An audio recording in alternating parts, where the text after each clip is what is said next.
I remember when I started neuroscience,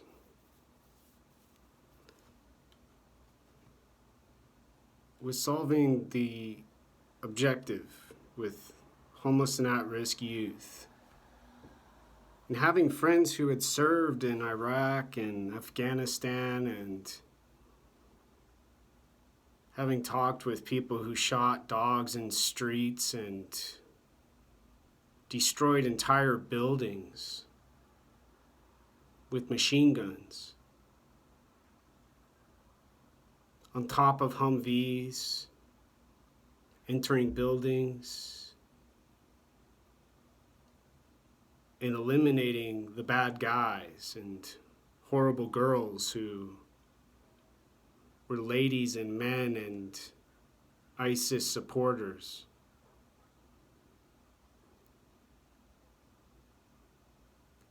Trying to figure out why a person like my friend Damon would consider suicide as an option after the courage and the honor they had gave the world with their choices and decisions they made. And my friend Chuck, growing up, who couldn't live in the civilian world and had trouble.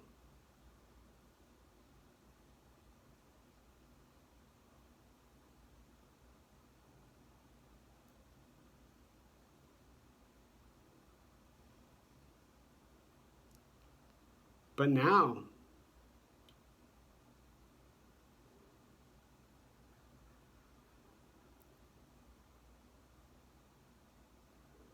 a much more difficult problem has arisen out of nowhere. Drug addicts, social warriors, women and men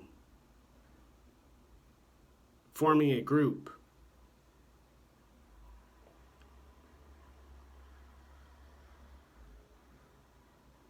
And those who fought and those who were brave are now spat at, hit with rocks and mortars, blinded permanently with lasers, called incompetent, belligerent, incoherent, and in need of their services provided by those who are fixing the problems now. When I was little, I used to say, reach for the stars.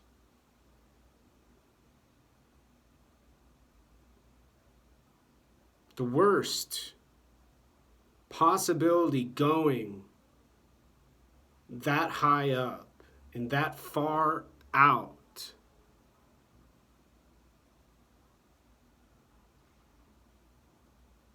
was the peace and space with no one around.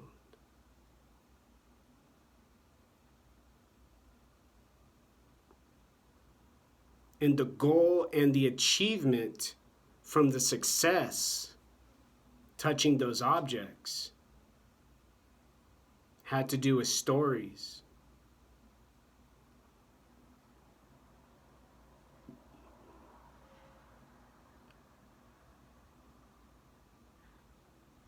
The courage to have the tenacity and the strength. And now what's available here in Seattle, Washington,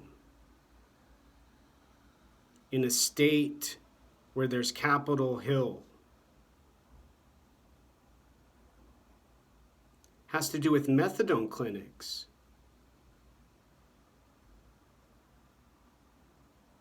Camping with tents in the city.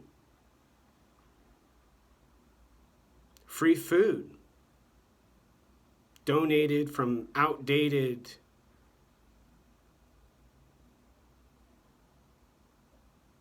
rich people calories, food stamps, Social Security disability, Social Security insurance, age blind, dead, dying, and suffering DSHS dollars, paperwork, appointments, calendar dates, cigarettes, tobacco, liquor, booze, fentanyl, heroin, crack, meth, amphetamine. Neighbors who listen, neighbors who observe.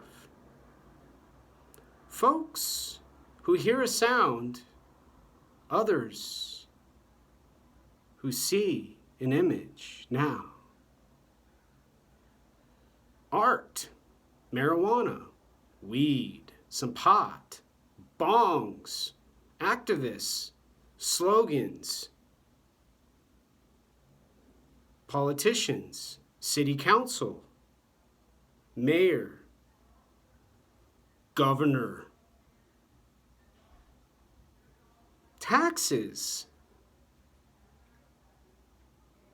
calm, riots, broken windows, voices in the hall, mystery, suspense. Who's going to get shot next? Who's going to get stabbed on the bus?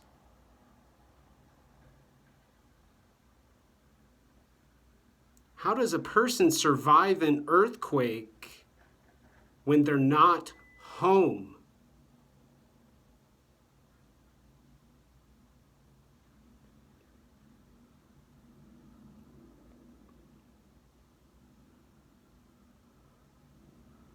Rural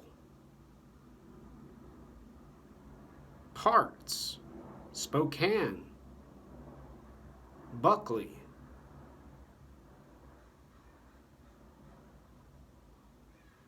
places with hippies like Bellingham, decisions and choices to make about where to go to solve the problem of suffering now.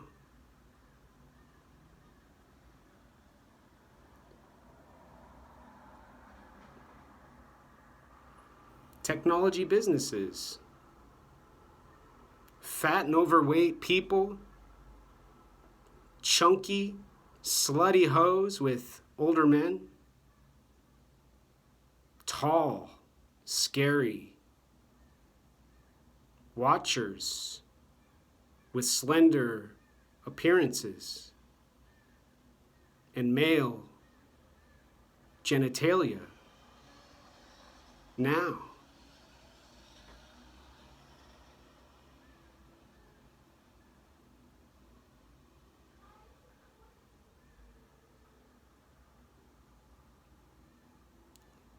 growing up in Arizona, people would sit outside a coffee shop like the Coffee Plantation in Tempe down by Mill Avenue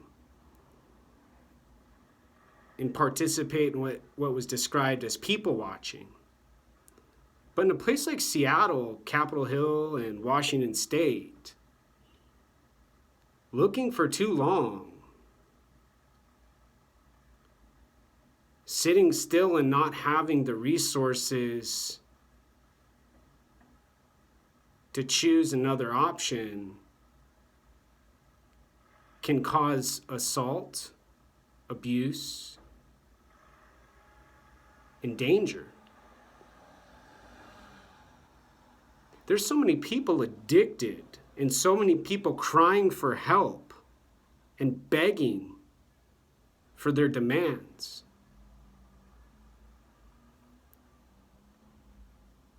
The consciousness appears more similar to fragments, abstract shapes, geometry, standards, and limits are set forth by the privileged, the large, and dominant. The women, the female feminist, the weak and frail elder who's in charge, the leader of the free world now.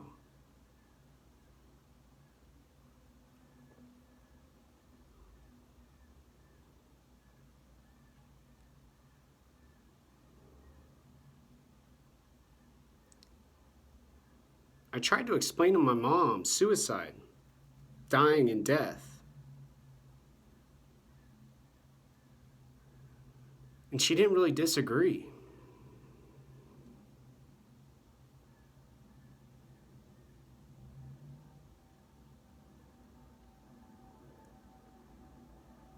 But the hims and the haws, the twisted eyebrows, the rotting teeth,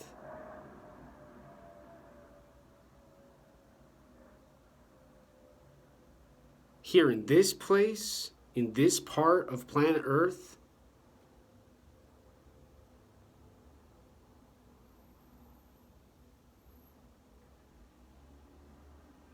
don't allow the choice to be made unless there's a needle with some heroin in the arm in the middle of downtown.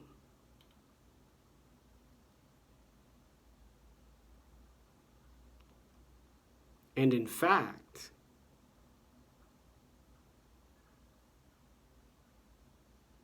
causes frowns, an emotional disruption, and requires a person to silently and quietly find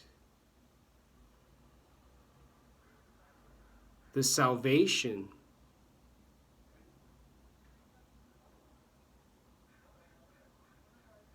the peace and the calm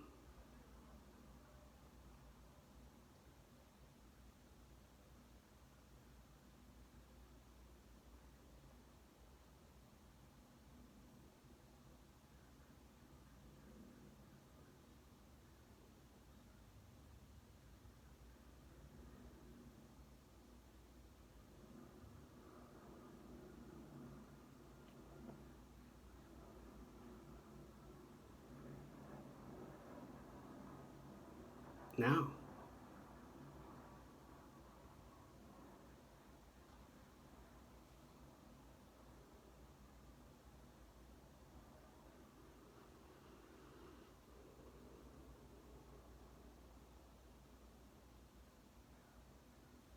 The end.